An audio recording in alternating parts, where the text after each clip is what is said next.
Welcome to the Practical Mystic Show, where we bring you simple tips and techniques from around the globe to help practical people deal with extraordinary experiences. And now, your favorite scientist, shaman, and sacred clown, and also the show's host, Janine Bolon.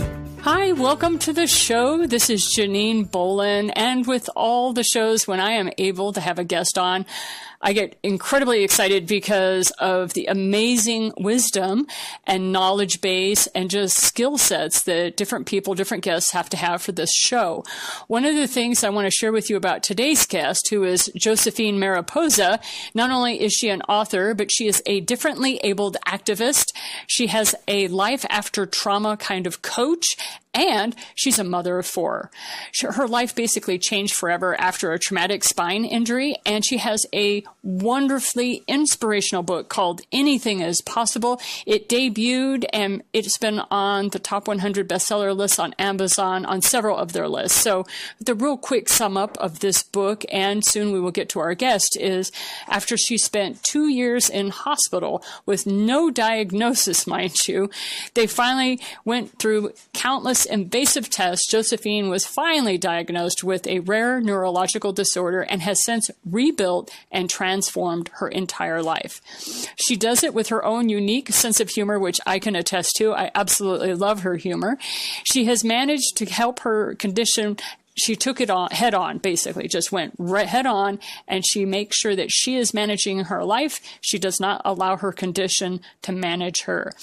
Despite her diagnosis, Josephine has always been determined to live an authentic and fulfilled life at home, at her home, deep in the English countryside with her family.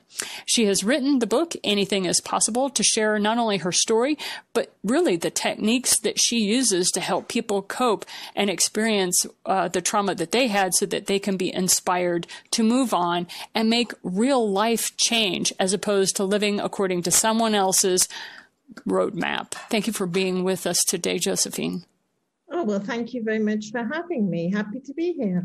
Yeah, so quite the journey that you had. I only know a little bit of it, even though I've known you for several years now, but it's one of those things that when people are experiencing and going through various types of trauma, it is a total journey in and of itself. So let's just start with the basics, because you have so much to offer people with the systems and the techniques that you've brought on board.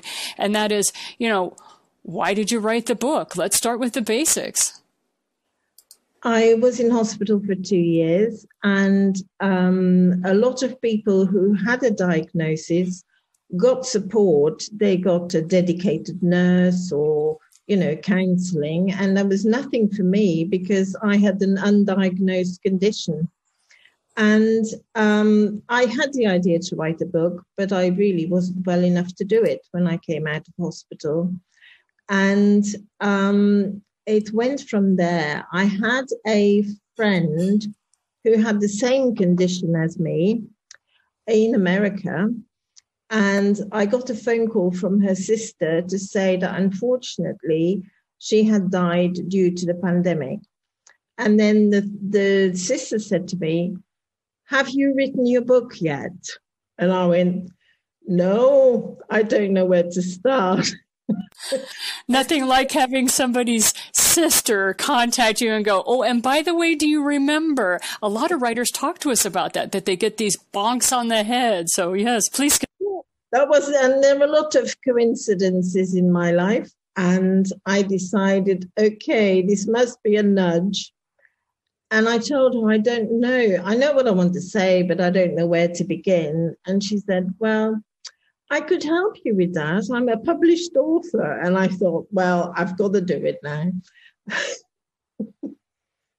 And COVID, putting us inside for months on end, was the ideal writer's retreat. So that's how it all started. And that's the thing, is you were in the English countryside, and I know a lot of listeners are all over the world, and it depends on what country you're in, but I remember the English, they were on lockdown right so quickly for the pandemic, and it lasted a very long time relative to what other countries had going on. So I just remember, now. Yeah, you're still there, right? You're still living that. Yeah. Yeah. Nearly a year after the initial date. But, you know, being in the English countryside is a nice place to be, even in a pandemic. I found that from a lot of people. They're like, yeah, but I really wouldn't want to be anywhere else. So, you know, yes, it's inconvenient, but I'm here. And as you stated in your book, I'm with my family. I'm living in my home. And I'm living life my way. So I would love for you to talk a little bit about, because you were undiagnosed for so long, and then when you were diagnosed, the medical community had a blueprint that they felt you should follow, and you were like, oh, I don't think so. So do you mind sharing a little bit about what the medical community said was in your best interest, and then how you had to make a life for yourself? Yes, well, in my best interest was they thought that as I needed a lot of care, to put it in context, so I went so low as to sleep 22 hours a day, and so nearly not here. And then even with the diagnosis, I had to stay in hospital for a long time because I'd been in bed for such a long time. And eventually I made a bit of progress, and they said the best thing for you to do is maybe to go to a nursing home. And I said, no, that's not my vision. I want to go home. I haven't spent, you know, all this time in hospital to be in a nursing home. No, I want to be with my children and I want to do things. I'm an independent woman, very much independent. And so that took a lot of negotiating, and I had to pass certain tests. And so I spent a lot of time building in exercises to get to do that, pass the tests. And eventually I did. And my husband eventually found a small cottage in the village we live in that is set up for disabled living. With a bit of alterations, but that was better than a nursing home. And the house is not very big. It's a very small house, but I only live on the ground floor, as I did not want to live in a bungalow with my children. I wanted them to still feel it was a home. So I remember when you and I were talking through the pandemic, how you would be like, yes, I'm here on my level of the house. And because your family had to move about and you had a grocer and a shop that you had to keep going for the village, because the village relied on you, that you had to make sure that you were separated. And lucky for you, you had already kind of separated that out because of your way that you needed to be. But do you mind describing a little bit about how your life had to look there for a while? Well, I'm in a partnership. And I'm the not so silent partner. That means I don't physically go to the shop. But I do have a lot of input there, and I'm more computer literate than my partner, so therefore I do those tasks, and he's a salesman. So, and I'm not really, that's not really my strength, but I can do the accounts and so on, but if I want to, and if I'm able to, nothing is urgent. Right. And I just remember how, you know, you hadn't seen your family, or you were looking through windows and stuff like that, was how your family was having to coordinate things with you, or they may be upstairs, but you were on Zoom with them, or downstairs and that sort of thing, just because that was how you were having to operate when nobody knew what was going to happen with the virus. And then as we got more information, your family was able to relax a little bit more. But yeah, still having to be quite cautious from what you were telling me. Yes, lots of hand washing and face masks, and like that's where we are. So you were able to write your book because of all of this happening. So tell us a little bit about what were your intentions for the book? Like, what were you really wanting to help your readers with in the book? Well, I imagine someone in hospital waiting for a long time in an undiagnosed capacity. And I kept that person in mind because I didn't have any support and I looked online and couldn't find any. I thought I wanted to write a book to that person to show that, well, anything is possible. But you have, if you find out who you are and what you want to do, you can rebuild your life. And so I meditated and did yoga nidra and did a whole lot of other things. And I used a vision board to visualize what I wanted my life to be like. And then all I had to do was to gradually, step by step, get there. So you set yourself up a vision, and then you set up certain, some people would say targets or goals or what have you, however you want to define those. And then you just move toward them. And everybody, when you give them that kind of advice, they always go, well, that's so simple. That's not so difficult. But yet there's still a bunch of decisions that have to be made every day. Do you mind chatting a little bit about some of the decision making that you had to make and some of the emotional barriers that you wound up with that you had to kind of work through? Yes. When I was in hospital and I was so ill, I wanted my family to be provided for. And I had to make the difficult decision as to what would happen to them if I wasn't there.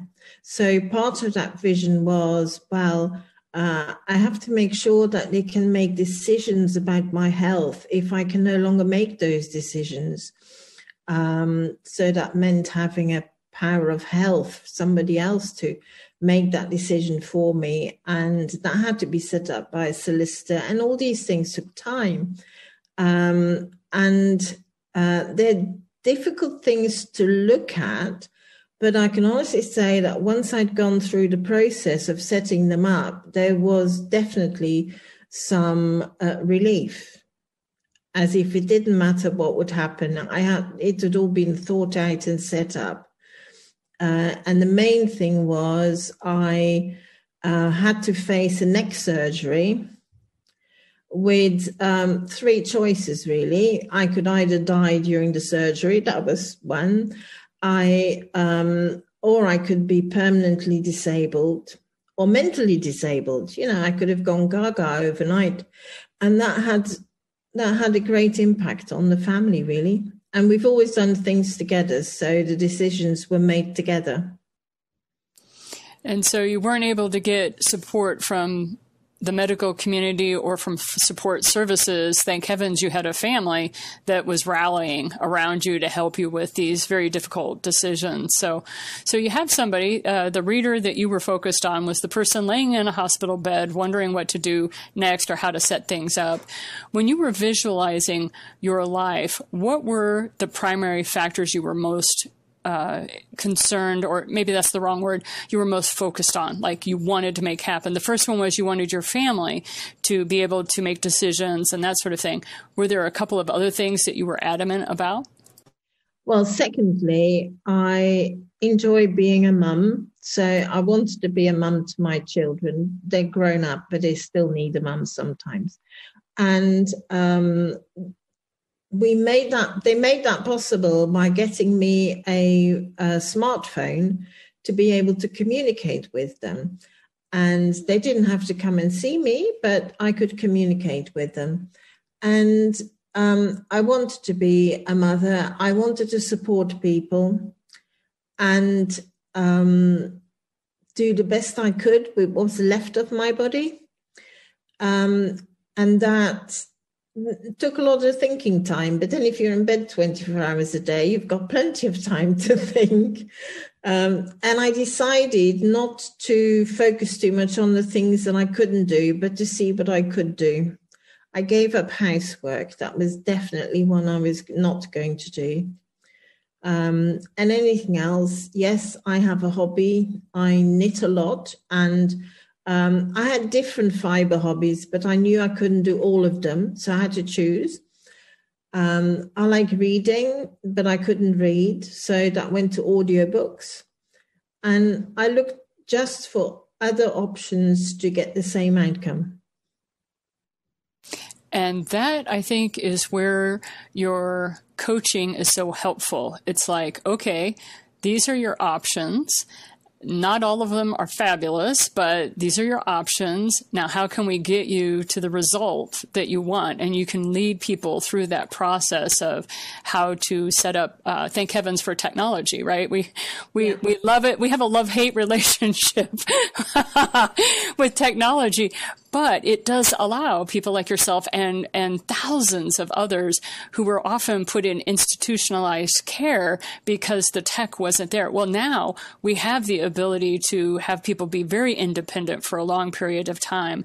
So what are some aspects in your own life where technology made it ever so easy? You mentioned the smartphone. Of course, that's always helpful for communication, but you also mentioned audiobooks. Are there a few others that maybe a person like myself wouldn't know about because I haven't had to seek them out? Oh, well, the first book that I got was The Power of Now by Eckhart Tolle, which really cemented the fact that I should not concentrate, not spend time thinking about what happened, or not spend time about thinking how life was going to be, but to concentrate on the now. And I have little energy, but if I concentrate on the now, I can do anything, but not everything. So that was a good book, and there are so many. Well, I think you hit the nail on the head with that one, though, because one of the things that I learned from that book was the power of now, just literally how you remove, or there a lot of resistance dissolves. It almost drips off of you because you're so focused in your present moment. And I've heard so many athletes and people who have come back from incredible difficulties. They all talk about that singular moment when they made the decision to not focus on the past, not look to the future, but they just stay ever present. And there's a lot of lip service given to that. And yet people don't really know how to practice that. So you've had to do that for years. Do you mind giving us a few tips on, look, okay, yeah, you're right. Yeah, but I really don't know how to do this. So how does Josephine stay in that present moment? Right. To begin with, I commit everything to an app called OmniFocus that I just commit every thought to it. So I don't have to keep it in my head. So if I say I want to do 10 minutes exercise, let's say next Wednesday, I just put it in there, forget about it, and then I'm back in the moment. The thought's gone. And so every day I know what I have to do today, and I can choose what I don't. To be in the moment also has the facility that you not constantly get traumatized by what's happened. And you don't fear what happens in the future. Okay, I don't know, I just live it now, but it was difficult to begin with. With meditation, I got there, but it took a long time because you have all the thoughts zooming in your head and you must do this and the phone rings. But for me, I just do one activity at a time, because it gives you a sense of achievement. And so this whole concept that they have been trying to teach in the corporate world about we need somebody who can multitask, you basically have to give up all that training and all of that thought process and give up on multitasking and really focus on singularity. So do you mind talking a little bit about how you had to give up multitasking and how you sit in your life now? Because I know there's a lot of people, they hear this stuff all the time, but you're somebody who's like, no, I walked that path and it took time. So what were some of the things where you're like, wow, I'm doing a little better today with this? Can you share? You always, as a mum of 4 children, you have an awful lot of plates spinning, and being in the moment means that you just choose one plate. You let the other spin, fall down, or whatever. You only concentrate on one thing, and that becomes easier with time. And also, a big thing is, my phrase is, you can do anything, but you don't have to do everything, which means that if people ask you something, you don't necessarily have to say yes. You have to be specific and say, okay, I could do that, but it's going to take me 3 weeks. If you can wait that long, great. If you can't, go and find somebody else, please. And that is a challenge, especially for women. We want to make people's lives easier. We want to help be that nurturer, help mentor people. But sometimes you just have to go, I know I could do this. The question is, should I? And I like the way you definitely phrased it with, okay, but it will take me 3 weeks.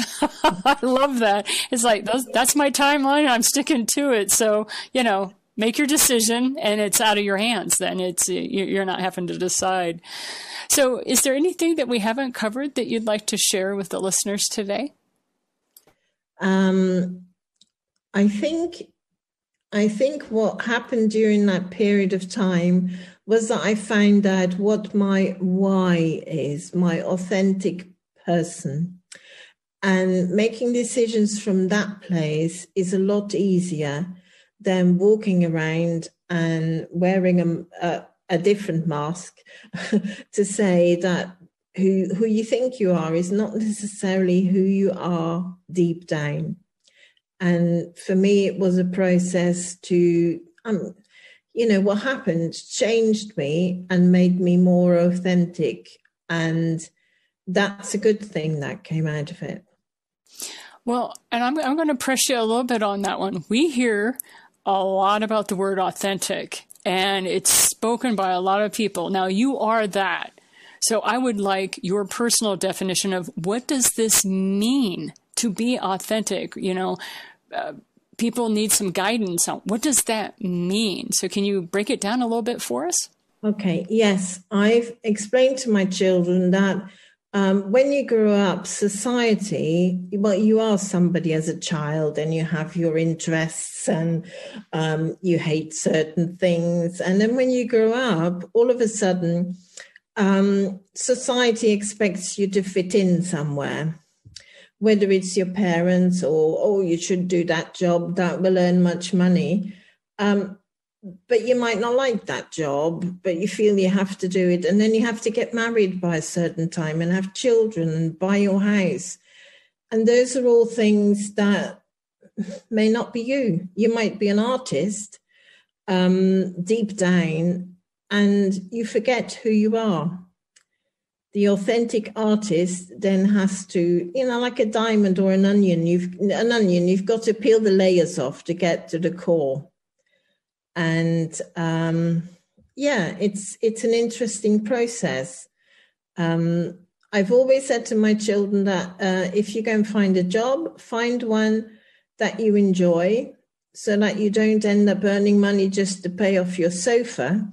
I want you to find a job that you're happy to go to every day and you can just be yourself. Because there are days that are going to be tough, and the days where you can just be yourself will make it easier. Yes, I agree. I have given that same advice to my children. And that was one of the things that connected Josephine and I when we both started talking about how important it was for us to be mothers our way.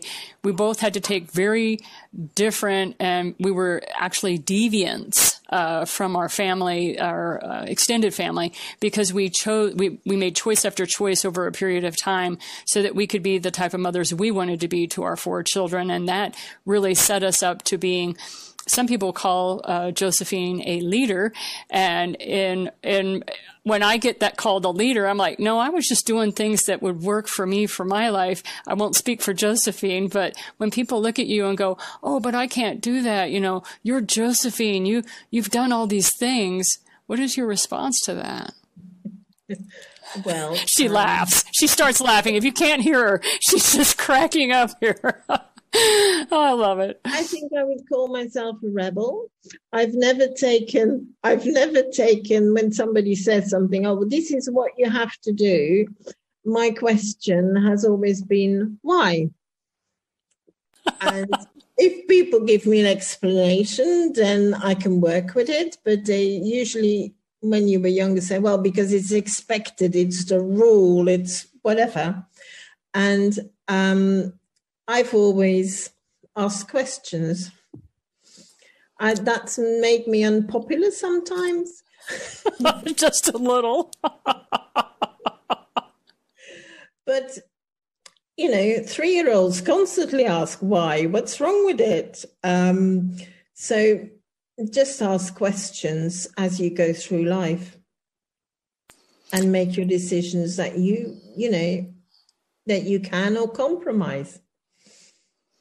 And for those of you who are struggling or working through or are living in a condition that you are visualizing yourself moving out of, however you want to frame that for yourself, when you are dealing with the medical community, ask a bunch of questions, train your medical teams that you are somebody who will be more than happy to be a compliant patient if they can justify for you why you need to walk a certain path. So I have so beautifully trained my medical teams, and Josephine and I have talked about this, where we have so trained our doctors and our healthcare providers that they don't even give us a chance to ask why anymore. They just look at us and they just start saying, and the reason we think this is best for you is, and literally I have had doctors take 15 minutes with me, which is saying something in the American healthcare system, to have a doctor take 15 minutes explaining why they're doing what they're doing and why all these other options are unavailable for my healthcare in that moment. And I always look at them and go, that was very rationally explained. Thank you. I will be happy to be a compliant patient now. And they I love having these discussions with you, Janine. You really make me work my magic with you. So I'm sure you've had the same thing, Josephine. Well, turning up, and when the doctor asks you, so what is the matter? If you say, I don't feel well, that's too broad, that leaves the decision to the doctor to decide and figure out what's wrong with you. I ended up, I'm data focused, so I would write things down, like if I do this, that happens, and I have headaches in the morning, and I've changed this and I've changed that. And I said, I don't know what's happening, do you? And then they have the authority to find it. And the medical team is part of a team. That means they're supporting you, but you are the most important person, and you know your own body, and you can put that point of view across. Very well said. Very articulate. So it's like you've had to deal with them once or twice in your life. Oh, yeah. And I've been very cheeky when I was really, really ill, and the neurologist couldn't find what was the matter with me. I said, well, can I have some medicine? And he said, no, not until I know what's the matter with you. And I said, well, hurry up, because if you don't find it soon, the pathologist will. And there, ladies and gentlemen, is that beautiful sense of humor that we have come to know Josephine for. Thank you so much for your time today. And I want to thank you very much for listening to this episode. Please stay tuned for more guests that will be coming on in later weeks. Have a great day. This has been the Practical Mystic Show with Janine Bolon. For show notes, resources, and more, visit the8gates.com. Thanks for listening.